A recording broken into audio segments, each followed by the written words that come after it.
আজকের আলোচনাটা এমন একটা বিষয় নিয়ে যা আমাদের প্রায়ই দরকার হয়, কিন্তু করতে গিয়ে বেশ হিমশিম খাই।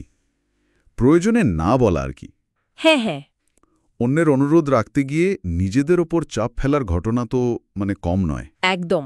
আর এই চ্যালেঞ্জটা নিয়েই আমাদের আজকের আলোচনার সূত্র, তাই না? হুম, একটা ইবুক কথায় কথায় না বলা শিখুন, হুম। এর কিছু অংশ আর কি। ঠিক। এটা আমাদের দেখায় যে কিভাবে এই অতিরিক্ত চাপ থেকে একটু মুক্ত থাকা যায়। আমাদের লক্ষ্য হলো এই বইটার আলোকে একটু বোঝা যে কেন আমরা না বলতে এত দ্বিধা করি।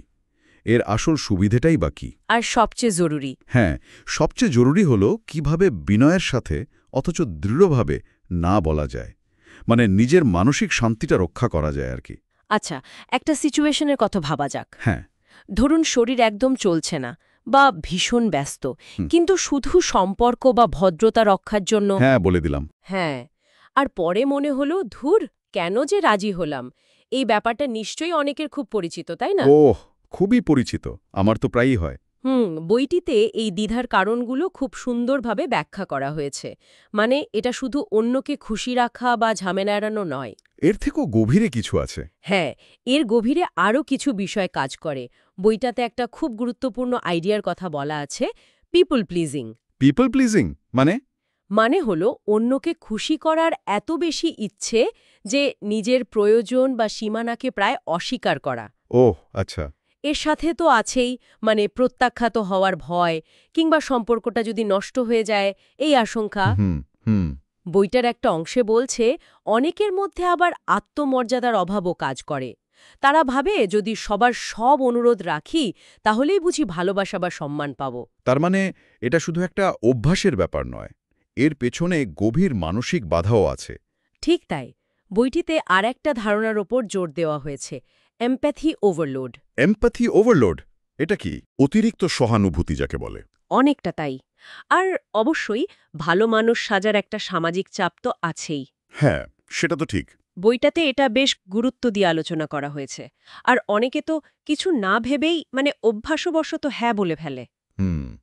কিন্তু এই বই অনুযায়ী না বলতে পারার ভালো দিকগুলো কি কি? শুধু চাপ কমানো ছাড়াও কি বিশেষ কিছু সুবিধার কথা বলা আছে? অবশ্যই আছে। মানসিক চাপ কমা বা নিজের সময়, নিজের শক্তির ওপর নিয়ন্ত্রণ পাওয়া, এগুলো তো আছেই। হুম। তবে বইটি জোর দেয় হেলদি বাউন্ডারি তৈরির ওপর, সুস্থ সীমা আর কি। সুস্থ সীমা। হ্যাঁ, নিজের প্রয়োজন, সময়, মানসিক স্বাস্থ্যের একটা গণ্ডি তৈরি করা এবং সেটাকে রক্ষা করা।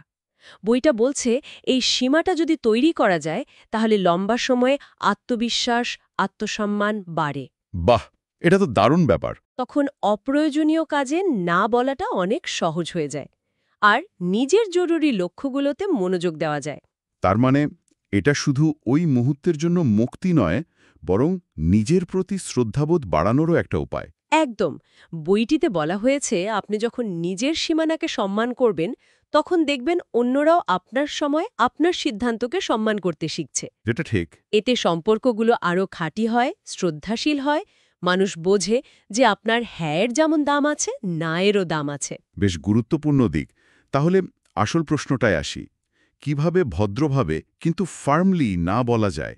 বইটাতে কি কোনো নির্দিষ্ট কৌশল বা পদ্ধতির কথা বলা হয়েছে? হ্যাঁ, বেশ কিছু কার্যকরী কৌশলের কথা আছে।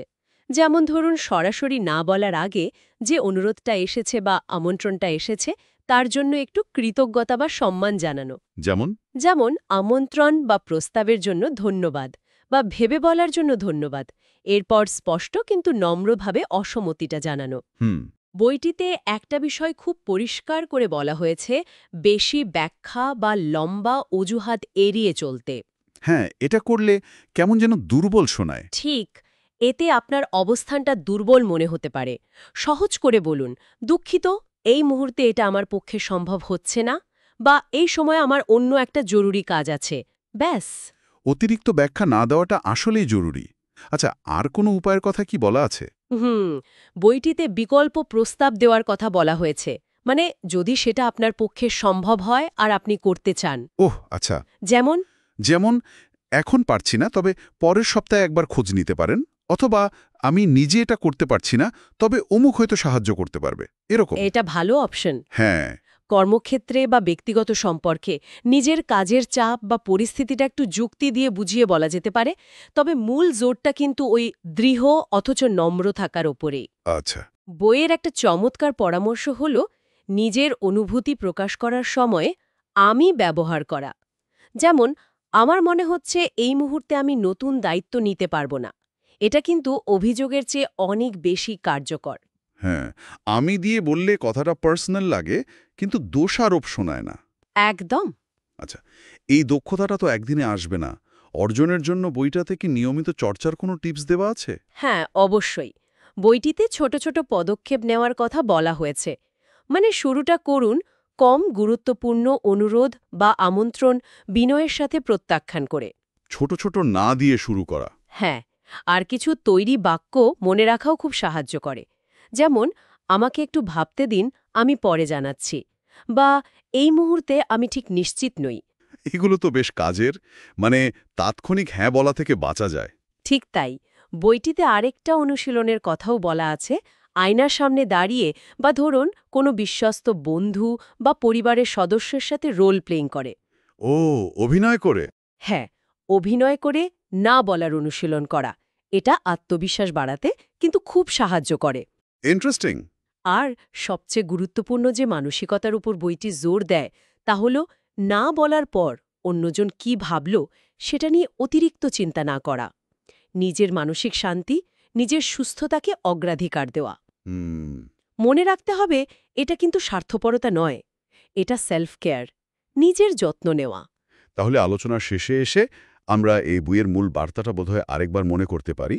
না বলাটা আসলে অভদ্রতা বা স্বার্থপরতা নয়।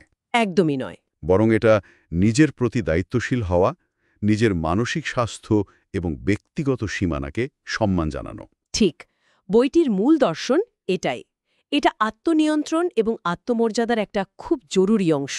তাহলে আমাদের শ্রোতাদের জন্য আজকের ভাবনার বিষয় হতে পারে, এই সপ্তাহে এমন কোনো ছোট অনুরোধ বা পরিস্থিতি কি আসতে পারে যেখানে একটু বিনয়ের সাথে না বলে নিজের জন্য কিছুটা শান্তি বা সময় বের করে নেওয়া যায়। ভাবার মতো বিষয়। ভেবে দেখুন তো, কোনো অনুরোধটা প্রত্যাখ্যান করলে আপনার নিজের একটু ভালো লাগবে, নিজের প্রতি আরেকটু যত্ন নেওয়া হবে,